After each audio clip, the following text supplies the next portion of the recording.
सभी बहन भाइयों को मैं नमस्कार करता हूं और अपना एक नया विषय लेकर के आप लोगों के सामने मैं हाजिर हूं। बहन भाई, इसी बोर्ड पर लिख रहा है कि संसार में राम कितने हैं, और क्वेश्चन नंबर दूसरा है कि मनुष्य को कब समझ में आता है। अपनी राय देकर। हाँ, तो समय ना गवाते हुए तो अपने विषय पर चर्चा करते हैं। मैंने जहां तक स्टडी करी है, मैंने पढ़ा है या लिखा है, मैंने देखा है और लोगों से पूछा है मैंने, तो लोग यहाँ पर इस दुनिया के अंदर चार रामों को बताते हैं कि चार राम हैं। पहले राम, एक राम दशरथ के बेटे, एक राम घट घट में बैठे, एक राम जगत पसारा, और एक राम है जगत से न्यारे।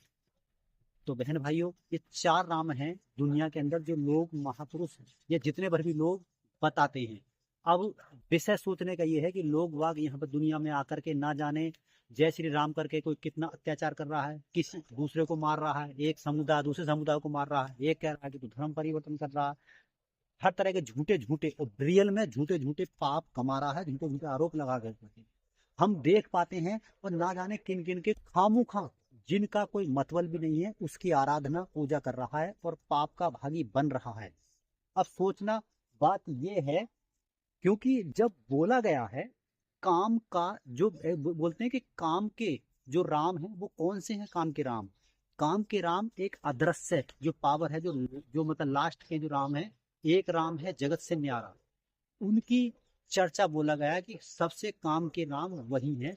लोग बाग अपने अपने हिसाबों से अपने अपने मतबल के लिए तो और भी मान लेते हैं कि सबरे एक हैं जी, सारे एक हैं जी। एक नहीं है सारे। यदि बाजार के अंदर आलू बिकते हैं तो आलू सब एक नहीं हो सकते। कोई आलू मीठा है जो स्वाद में बिल्कुल भी अच्छा नहीं है, एक आलू फीका है जो स्वाद में अच्छा होता है।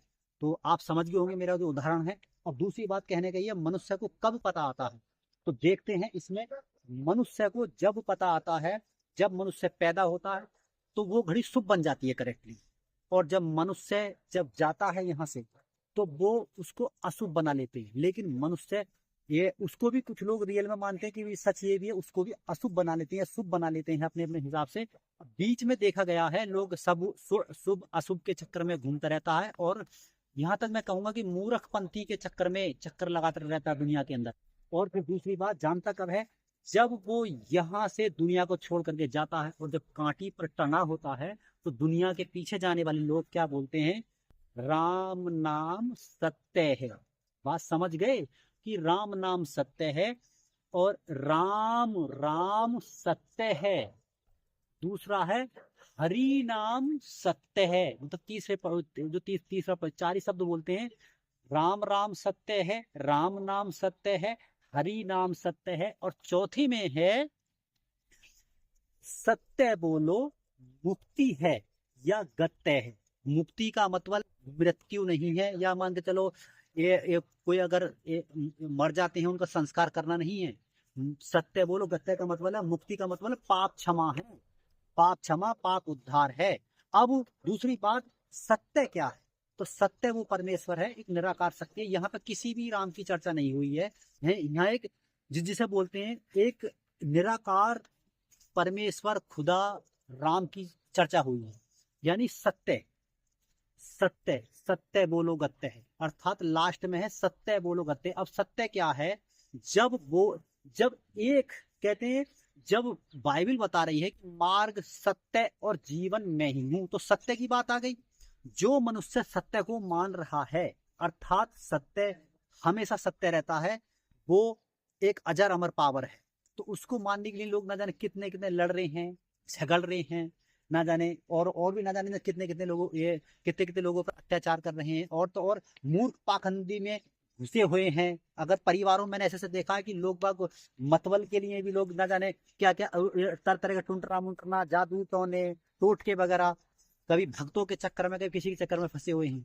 तो जो लास्ट में जब मनुष्य कांटी पर रखा जाता है, जब अर्थी पर रखा जाता है, तो उसकी सत्य बात सिर्फ और सिर्फ वही है। इसे कहने का मतलब जब ही समझ में आता सच्चा राम या सच्चा परमेश्वर और सच्चाई। बाकी तो आप सब कुछ समझदार हैं। कहावत है कि पाथर पूजे हरि मिले तो मैं पूजू पहाड़, इससे तो चाखी बली जिसे पीस खाए संसार। तो पत्थरों में और मूर्तियों में तो कुछ रखा नहीं है, ये सच है। सब लोग कहेंगे हाँ हाँ हाँ हाँ हाँ जी, सच बात ठीक है। अरे तो भैया मानते क्यों नहीं हो जब सच को आपको पता है। आदरणीय जो हमारे परम पूज्य स्वामी विवेकानंद जी हैं, उन्होंने भी यही फरमाया है, मूर्ति पूजा पाप है, क्योंकि उन्होंने एक वाक्य उनके साथ घटा था, चूहा मुंह के ऊपर घूम रहा था, जब भी उनको ज्ञात हुआ और फिर उन्होंने इस चीज की रचना करी थी। तो और भी हैं बहुत, जितने भी महापुरुष हैं उन्होंने इस चीज के खिलाफ करा। तो आप क्यों लड़ रहे हो भैया? ठीक है, आपकी आस्था आप कहीं भी रखो, लेकिन परमेश्वर यहाँ और ऊपर है।